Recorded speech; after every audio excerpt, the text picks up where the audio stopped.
Welcome back, drama seekers. Today we dive into the epic tale, I Brought the Male Lead to His Knees. Smash that like button and subscribe to join our guild. Our story begins as a purple-haired beauty approaches a man veiled in shadows. Her steps echo with cold calculation. The closer she draws, the more her curiosity ignites like a wildfire.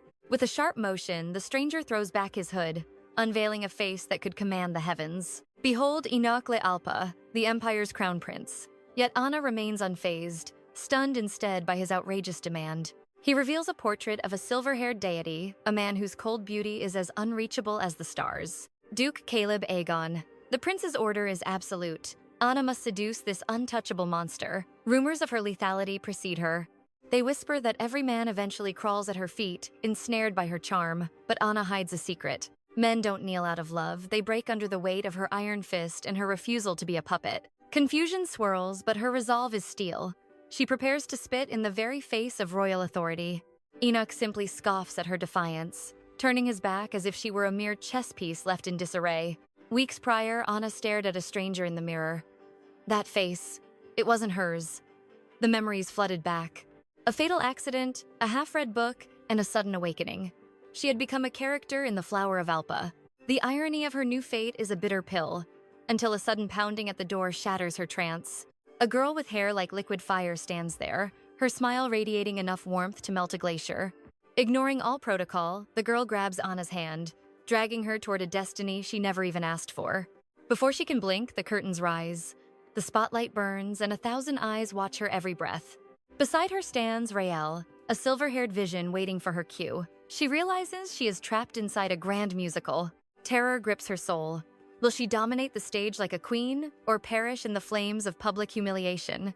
Under the blinding lights, Anna stands paralyzed as her partner delivers his lines with effortless, aristocratic grace. Her mind is a chaotic storm, desperately searching for any escape from this waking nightmare. Suddenly, the script flashes in her mind. Channeling her past passion, she seizes Raelle's hand and pours her soul into it. Her voice resonates like a divine bell, her every movement dripping with raw, heart-pounding emotion. The theater falls silent, completely bewitched by her presence. A standing ovation crashes over her like a tidal wave. The red-haired Voloka is ecstatic. Usually, the old Anna froze on stage, needing Raelle to save her from total disaster. But tonight, Anna was a different beast.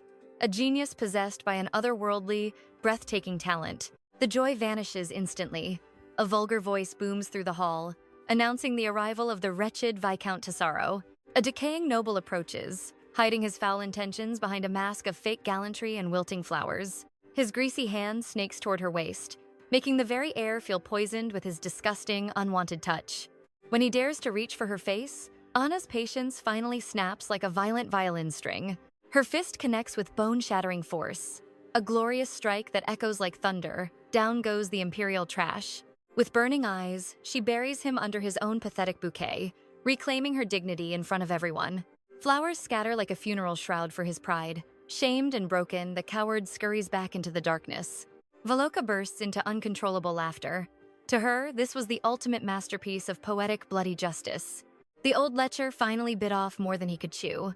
Seeing her friend's joy, rare warmth fills Anna's heart. Voloka's light and Raelle's steady presence are her only sanctuary in this bizarre, fictional world. They are the anchors keeping her soul from drifting away in this sea of terrifying unfamiliarity. Life here is a gilded cage, yet Anna finds solace in finally living her dream on the grand stage. But a darkness still looms, a shadow she cannot shake off no matter how hard she performs. Monsters like Tesoro crawl everywhere, forcing her to sharpen her claws. If it is a fight they want, she will give war. In this life, Anna will never bow. Any creep who dares touch her will be crushed beneath her heel. A few nights back, the royal knights were reveling in a tavern, drowning their fatigue in ale and laughter. Among them was the stoic Herschel, dragged along by his comrades to witness a certain legendary performance. The rumors claimed an actress named Anna possessed a beauty that could outshine the very sun itself. Herschel was a skeptic at first, but one look at Anna under the celestial glow, and his heart was lost. Lured by her beauty, he pushed through the throng, desperate to witness her ethereal grace. But like every fool before him, a thorny bouquet's stinging strike served as his brutal rejection. Herschel's obsession blinded him, ignoring Anna's clear disgust as he continued his relentless, unwelcome pursuit. Under the silver moon, Anna lay awake, her mind racing with shadows of the past. Haunted by the original Anna's soul, she remembers the sting of abandonment and the cold orphanage walls. Fate smiled when a noble pair adopted her, bestowing the warmth and love of a real family. Blissful, golden days reigned, until a dark tragedy struck her world without mercy. A horrific crash claimed her parents, leaving 18-year-old Anna alone and drowning in sudden poverty. Beyond her grief, a mountain of inherited debt now threatened to crush her very spirit. Fighting to survive, she eventually became a stage star, yet the theater spotlight hit a cruel reality. Jealous voices mocked her talent, whispering that only her seductive looks had secured her fame. These agonizing memories haunt her, manifesting as a sharp, blinding pain behind her weary eyes. Still, she stands. The curtain rises in hours, and she must perfect her mask once again. Even after the final bow, the original Anna's sorrow lingers, turning every song into a mournful cry.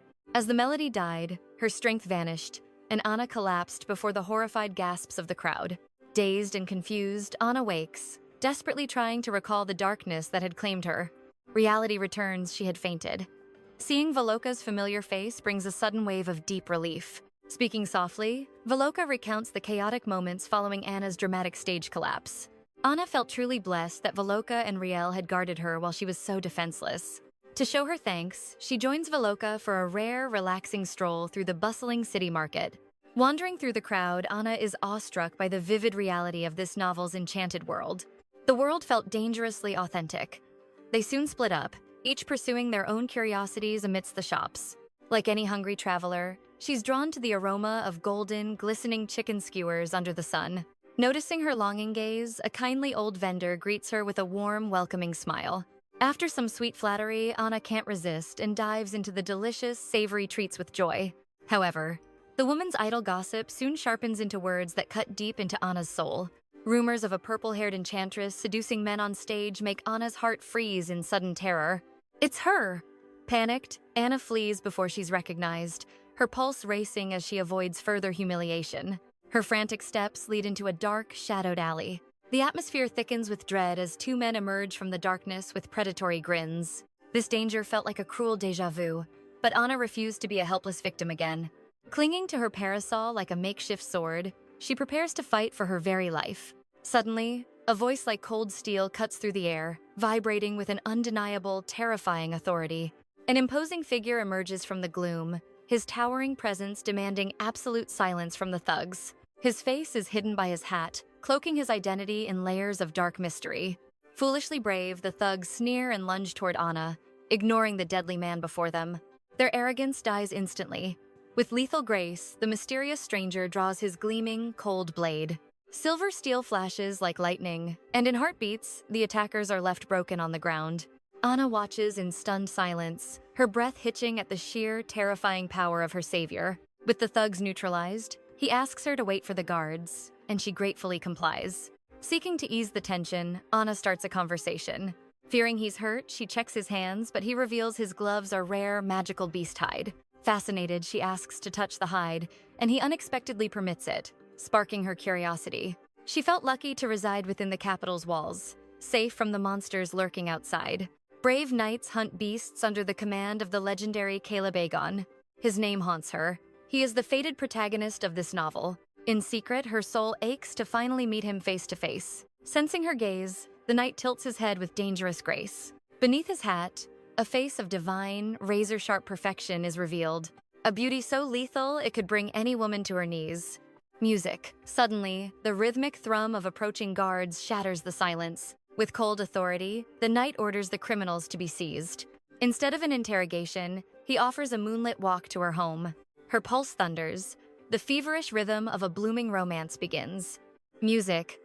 Despite her hesitation, her blushing heart forces her to agree. He offers his arm a gentlemanly trap for any unsuspecting woman's soul.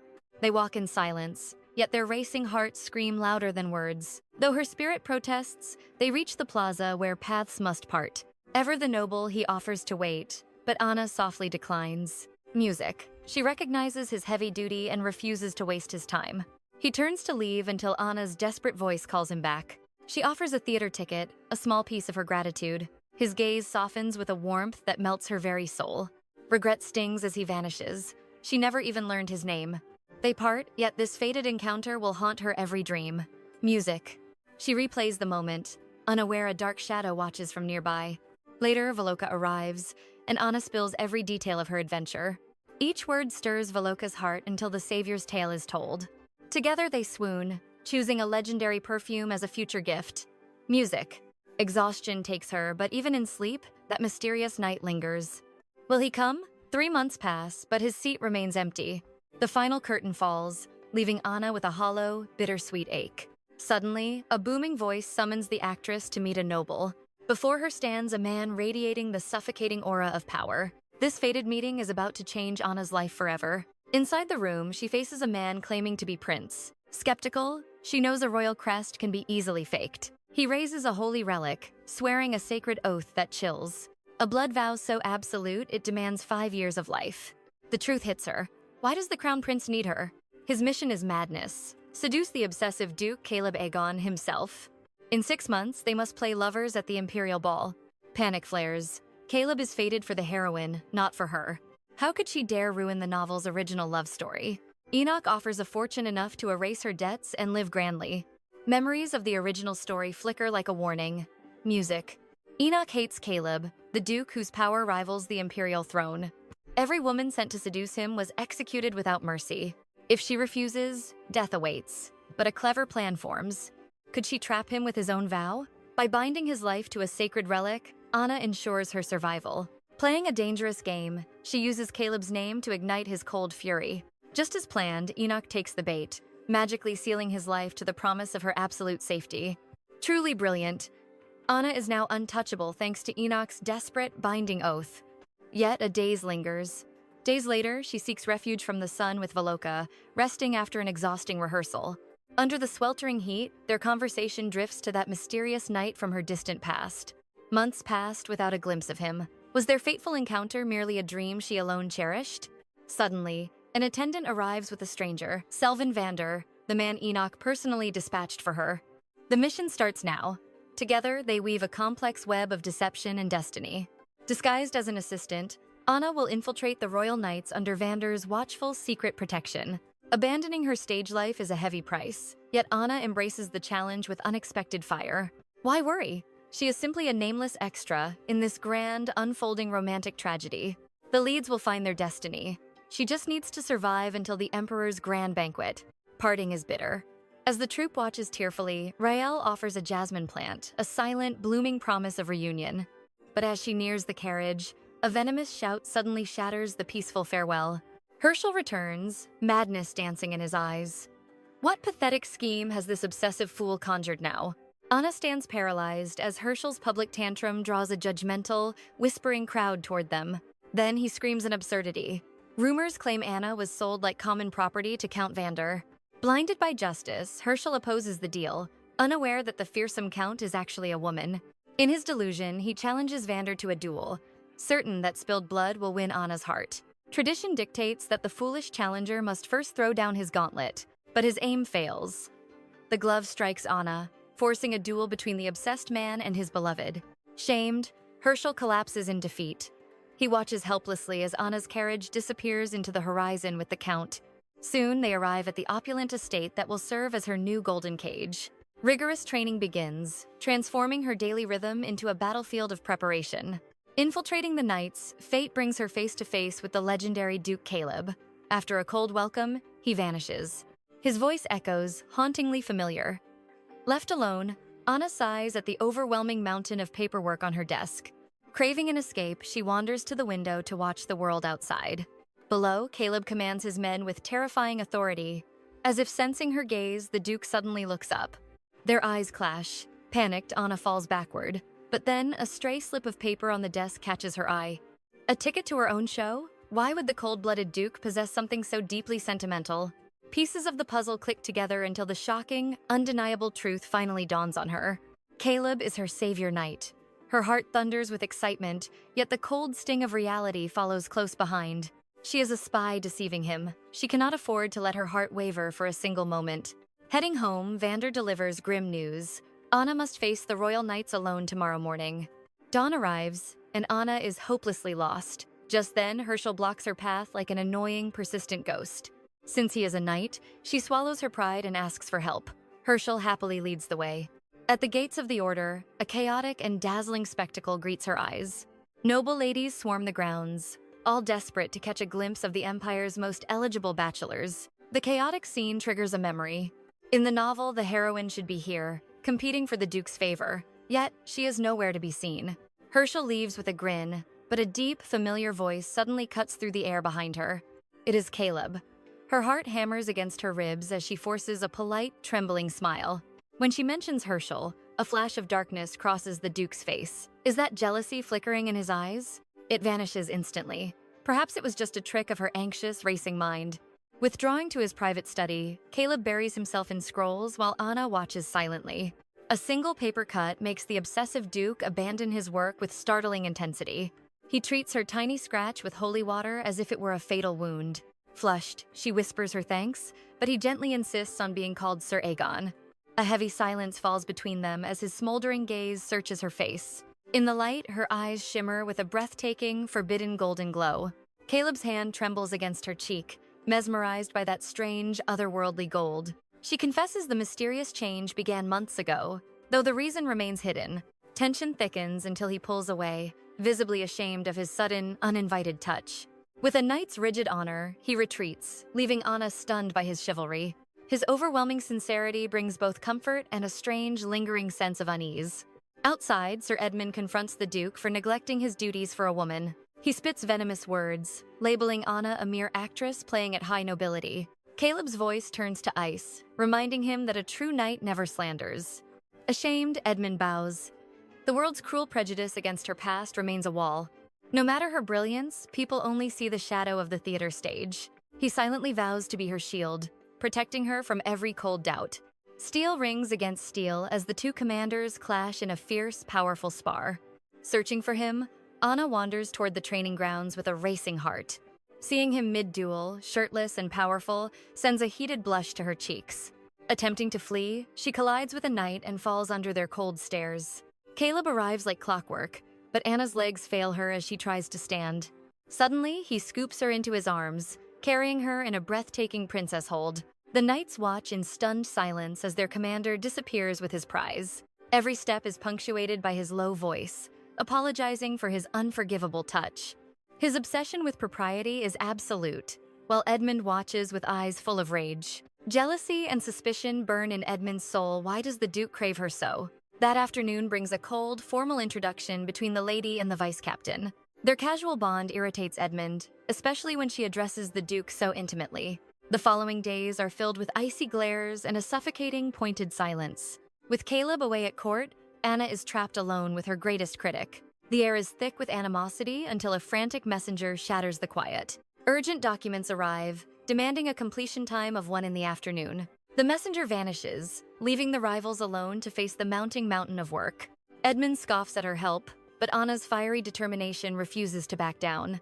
She takes command, her quill moving with the grace and speed of a master. Checking the files, Edmund is struck by the sheer brilliance of her intellect. Guilt stings his heart. He had judged a goddess by a commoner's rumor. Later, Edmund presents their perfect work, his pride finally beginning to crumble. He offers a clumsy peace offering, leaving Anna bewildered by his sudden change. Dawn breaks, and Anna awakens with a heart feeling strangely light and hopeful. Tending her blooming jasmine, she feels a sudden, sharp longing for her friends. Fate intervenes on her walk, placing Caleb directly in her path once more.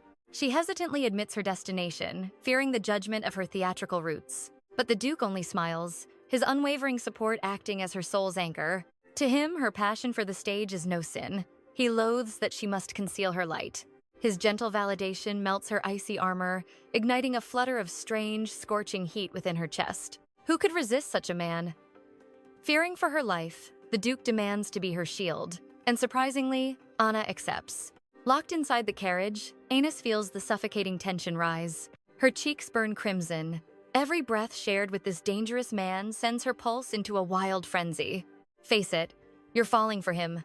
They arrive, and while Anna greets her troupe, Caleb takes his watchful seat. The air fills with joy as the performers celebrate their hard-won triumphs and shared dreams together. Disaster strikes! Rael reveals their lead has collapsed, and without a second thought, Anna steps into the spotlight. Every line is etched in her soul. She won't allow their curtains to fall in tragic failure. In the dark, Caleb grows restless, Yet as the limelight blazes, he spots a familiar face and his heart stills. Anna transforms into Isabel, weaving a devastating tale of forbidden love and the cruel weight of destiny. Discovering Glenn's true devotion, Isabel refuses to let petty vengeance or bitter shadows consume her noble heart. With a tragic smile, she retreats to claim her birthright, leaving her heart's desire to another's arms. Alas, in this cold empire, a woman's freedom is a myth, making her noble sacrifice truly agonizing. Spellbound, Caleb fixes his intense gaze upon her, his soul captivated by her radiant, burning performance. Her every breath drips with raw emotion, igniting a dark, possessive fascination deep within the Duke's silent heart. As the applause thunders, Anna sprints through the shadows to find her cold, handsome observer. Panting and caked in stage paint, she stammers frantic excuses. But to Caleb, she has never looked more divine. His honeyed praise sends her pulse skyrocketing. Have mercy, Duke, or her heart might truly shatter from the heat. Her chest thumps like a war drum. They turn to depart, but Rael suddenly interrupts with a beaming grin. He gushes about the jasmine he gifted her, elated to hear his token of affection is finally blooming beautifully. The atmosphere curdles. As Rael lingers, silent, deadly sparks of rivalry ignite between the two powerful men. Feeling the impending storm, Anna grabs Caleb's hand, abruptly severing her link to Rael to escape the tension. His searing touch sends a jolt through her soul, making her realize her bold move. Suddenly, Caleb slips away. He reappears, clutching a sea of blossoms. Heavens, is this the moment he finally lays his heart bare? The Duke surprises Anna with a striking, vibrant arrangement of golden-hued mango tulips. Her spirit soars. Does this bouquet whisper of hidden desires or merely polite thanks for her stellar performance? She meets his gaze and finds a rare, devastating smile that pierces her heart like a divine golden arrow. A smile from Caleb is a miracle. Now, every petal she holds feels like a brand of his soul. On the journey home, Anna fights to mask her flaming cheeks behind a mask of cool, stoic indifference. The Duke's voice cuts through the quiet. He demands to know, why did she ever abandon the stage? She coolly cites familial duty and the need to sharpen her management skills as his aid for her future. It's a calculated lie, a script she carefully rehearsed alongside the cunning and mysterious Count Vander. Caleb's dark focus shifts to her name. Anna confesses it is merely a mask worn for the spotlight. It's been her identity since her lonely orphan years, a secret she refuses to surrender to his obsession. She tucks the golden tulips into water, mesmerized, until a maid whispers the secret language of these blooms. A single bloom means longing, but a bouquet? That's a shy confession. Anna's soul trembles at the meaning. Overthinking 101. Did the calculating Duke choose these specific flowers to signal his awakening heart? Morning finds Anna drowned in documents, yet Edmund's predatory, piercing gaze never wavers from her face. His sudden warmth feels like a trap. Something is dangerously off, yet she can't grasp the hidden threat. Despite the unease, images of the Duke's rare smile haunt her every waking thought and dream. The tulip's confession burns in her mind, turning her face red as the day feels eternally, agonizingly long. Out of nowhere, Edmund looms over her shoulder, sending a shock of pure terror through her. His icy mask shatters into solemnity. With a deep bow, he begs for forgiveness for his past cruelty. Words of regret are cheap. The power to forgive remains solely with the one he cruelly wounded. To Edmund's absolute horror, Anna stone cold rejects his plea. Sincerity or not, she owes him zero forgiveness. Fortunately, Caleb arrives, coldly ordering Edmund back to the training grounds where he belongs. The Duke offers to escort Anna himself. Edmund tries to steal the chance, but Caleb shuts him down instantly. Powerless against the Duke, Edmund retreats. Now, Caleb and Anna walk together, the air thick with tension. Sensing her lingering stares, Caleb urges her to speak. He knows she's hiding something behind those nervous glances. Busted! Anna panics internally, struggling to maintain her professional, calm facade. She stammers about his flowers, mentioning how they now bloom beautifully in a vase at her home. Softening, Caleb hopes they bring her lasting joy. Meanwhile, Anna prays for her flaming face to finally cool. Next morning, Edmund begs for mercy, but Anna remains an immovable fortress of indifference. She declares that true sincerity requires action and self-improvement. Her sharp words pierce Edmund's heart like a holy stake. Born into the Bessel Marquisate, he grew up drowned in constant flattery and spoiled adoration. Rejection is a foreign concept to him. Thus, Anna awakens to a literal mountain of bribes atop her desk. If Edmund thinks money can buy her favor, he's catastrophically underestimated our heroine's resolve. She demands their immediate return. Caleb enters, assesses the chaos, and forces the culprit to clear the clutter himself. Luxury gifts change nothing. Anna continues to treat Edmund with ice-cold disdain. He needs a hard lesson. That night, Edmund obsessively plots how to finally melt Anna's frozen heart. He's met by his sister, Vivian, but he views her with pure, unadulterated contempt. She's pure chaos, a shameful shadow haunting his name. Plot twist: the original female lead was hiding in plain sight. Turns out, their mother is the Empress's personal lady-in-waiting, granting the family massive prestige. Vivian used this leverage to infiltrate the palace, all to stalk the legendary obsessive Duke, 𝒃𝒏𝒕. She even learned high-speed riding just to chase after the Duke's shadow. A near-fatal fall 4 months ago terrified her parents, but her dark obsession only burned brighter. Music. Disaster struck when Vivian forged Edmund's name to infiltrate the high-security Night Order's office. Her madness for Caleb blinded her, completely disregarding the destruction of her brother's noble reputation. Disgusted by her pathetic desperation, Edmund has strictly avoided his sister ever since. Next day, Anna enters the office, bracing for a gift avalanche. Thankfully, her desk remains blissfully empty. A sudden knock. Music. Expecting a boring clerk, she's stunned to find Vivian standing there instead. Vivian's shock flashes briefly before she masks it with a radiant, almost artificial liveliness. Music. Anna notes the suspicious acting. Vivian's lightning-fast emotional shifts are disturbingly unnatural and unsettling.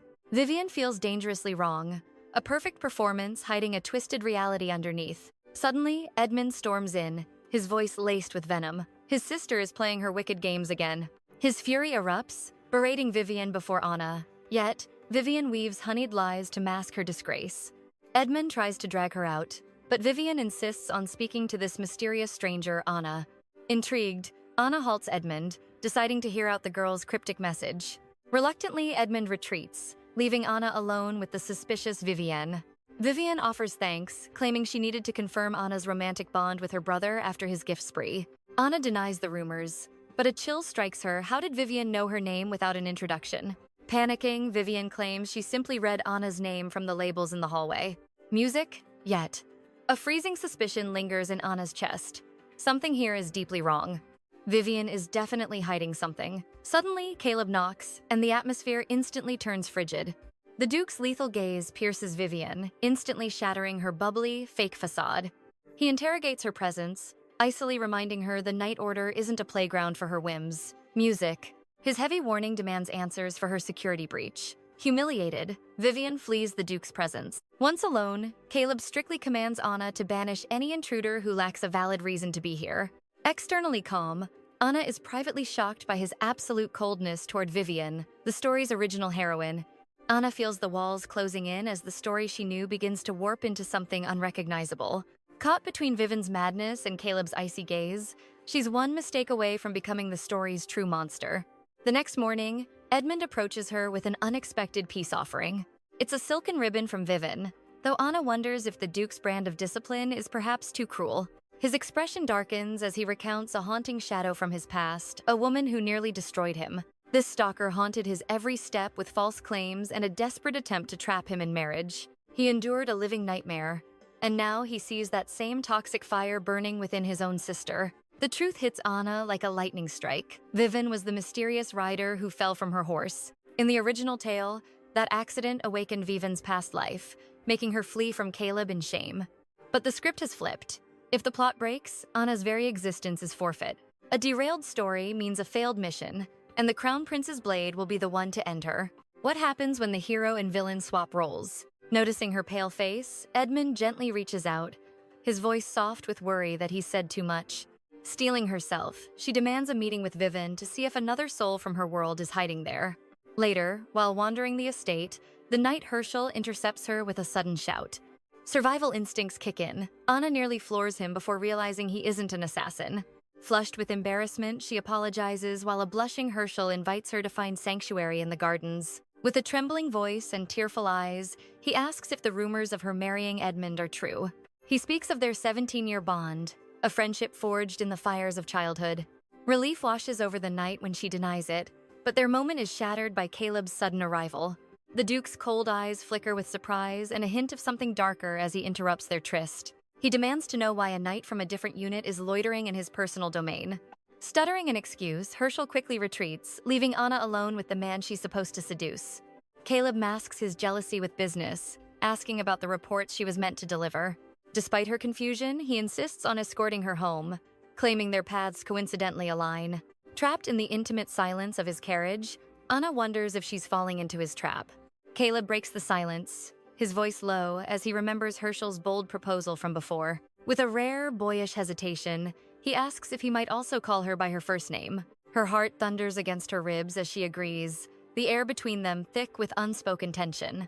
His voice turns her name into a sweet melody, signaling the cold Duke's heart is finally thawing. Back home, Count Vander awaits. Over tea, he notes how the Duke's obsession with her is growing.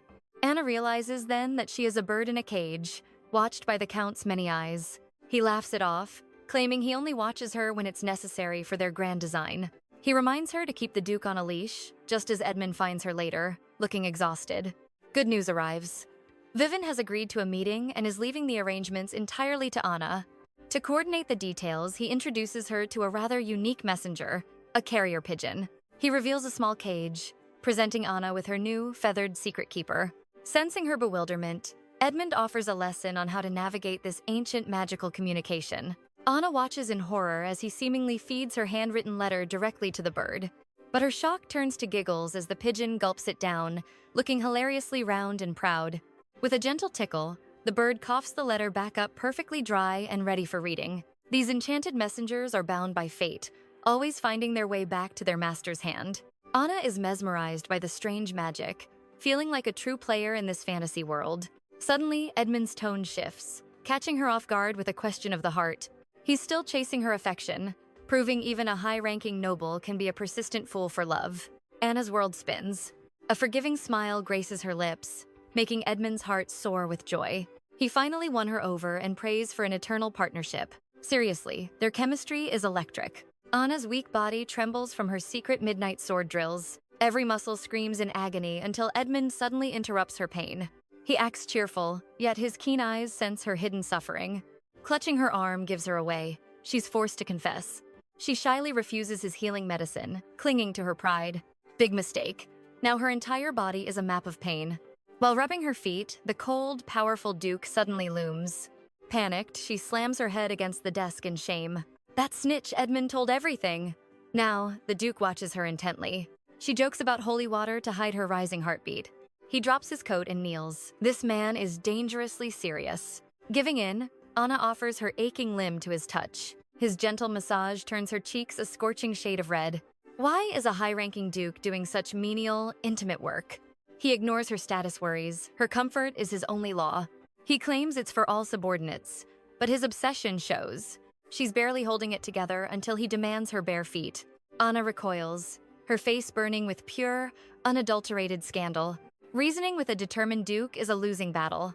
She lifts her skirt, but his darkened gaze warns her. Humiliated, she stammers an apology for her accidental boldness. While kneading her skin, he demands the cause of her exhaustion.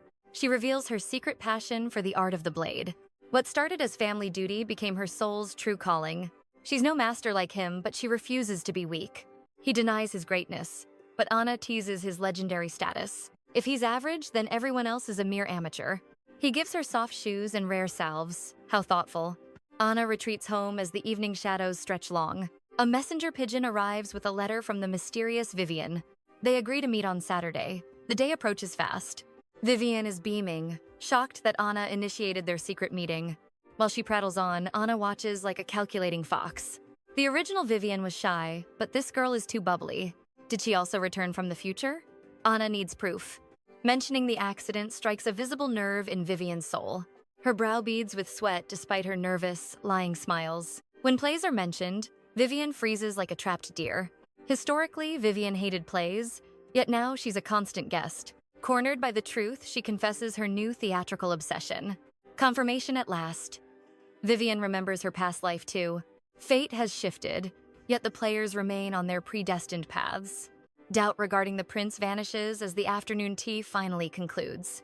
Avoiding Caleb leads her straight into the lair of the crown prince, Enoch. In this moment, her survival instincts scream at her to hide. She's trespassed into the prince's sanctuary, and his gaze is freezing.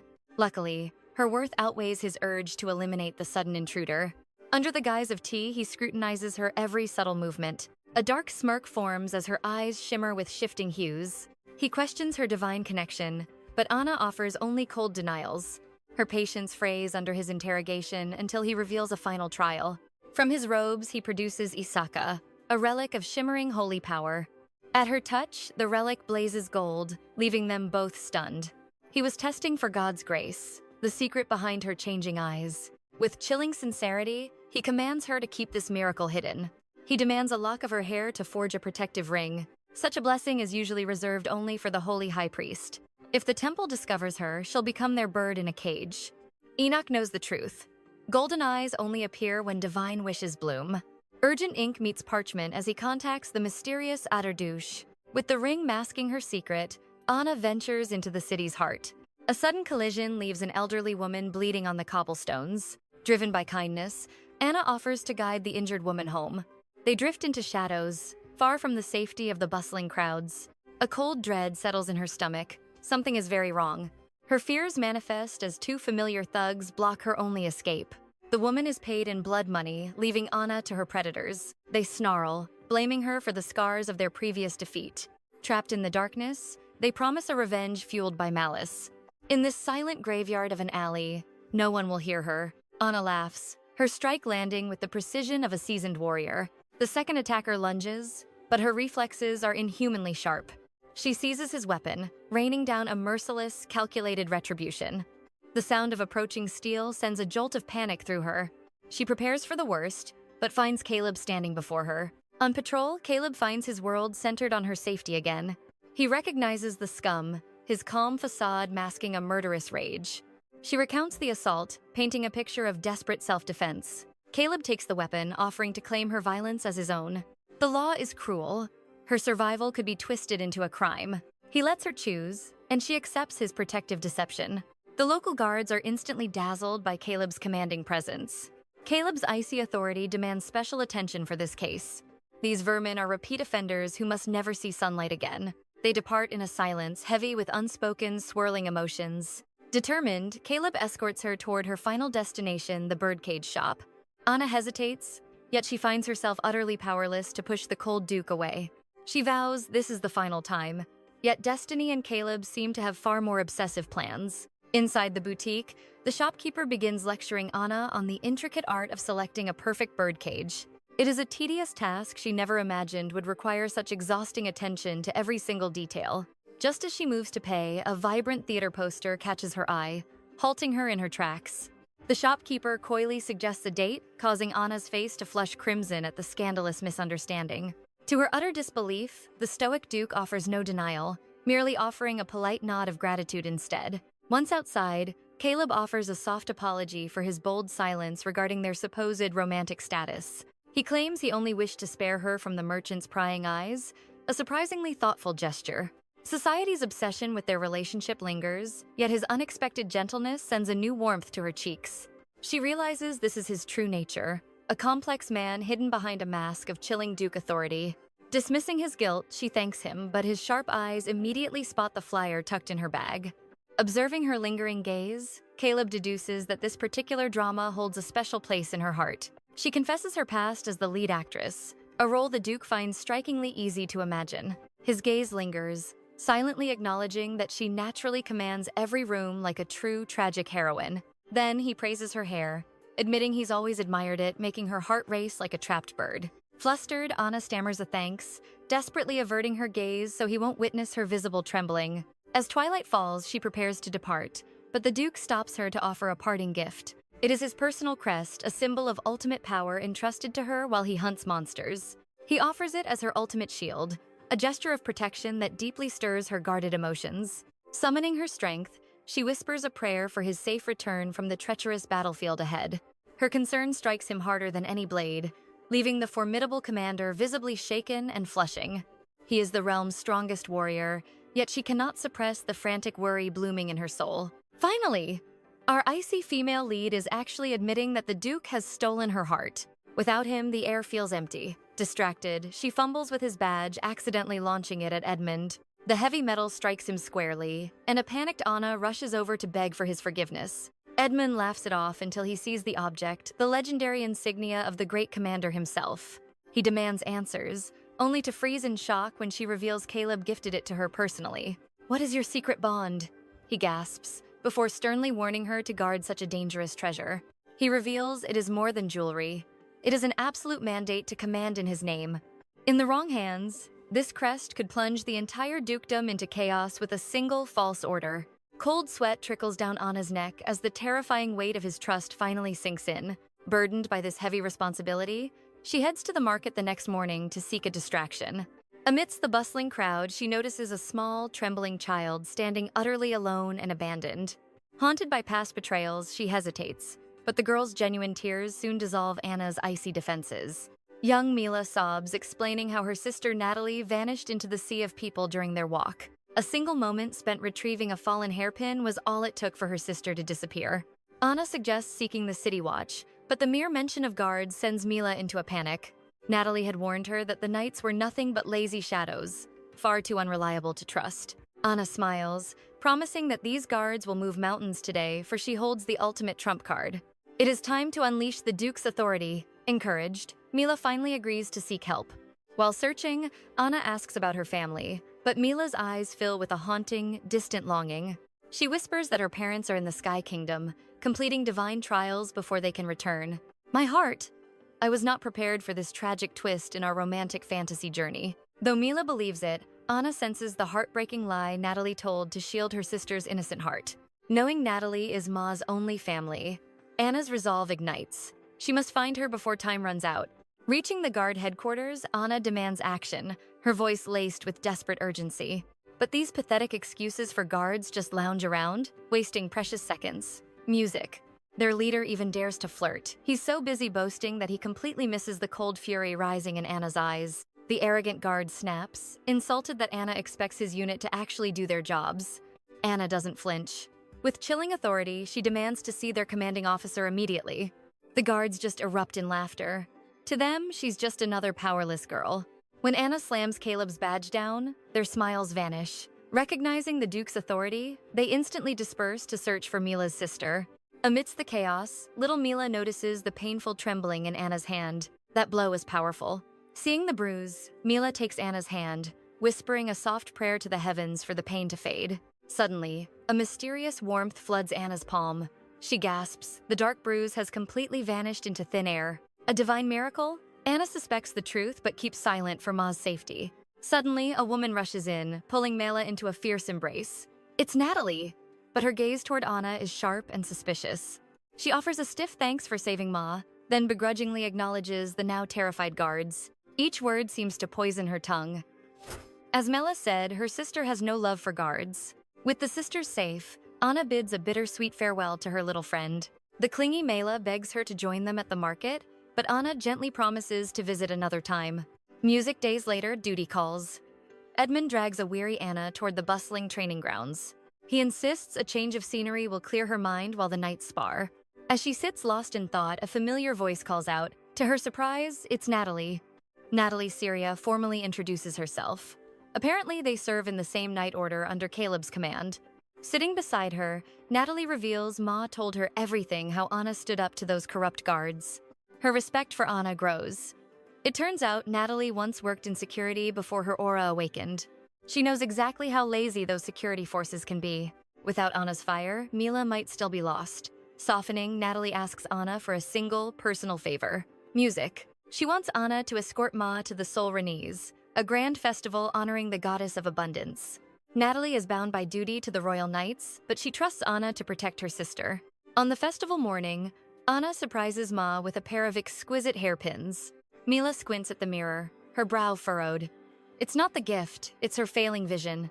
Music. This blurriness cost her friends, as they mistook her squinting for a look of pure, cold anger. Heartbroken, Anna pulls Ma into a tight embrace, swearing she would never abandon her. Who could ever hate such a sweet soul? Yet Anna's mind begins to race. If only a high priest could heal Ma's vision. That's all for today. What did you think of Mila's secret? Smash that like button to help us bring you the next thrilling part even faster. Subscribe and hit the bell for updates. See you in the next one.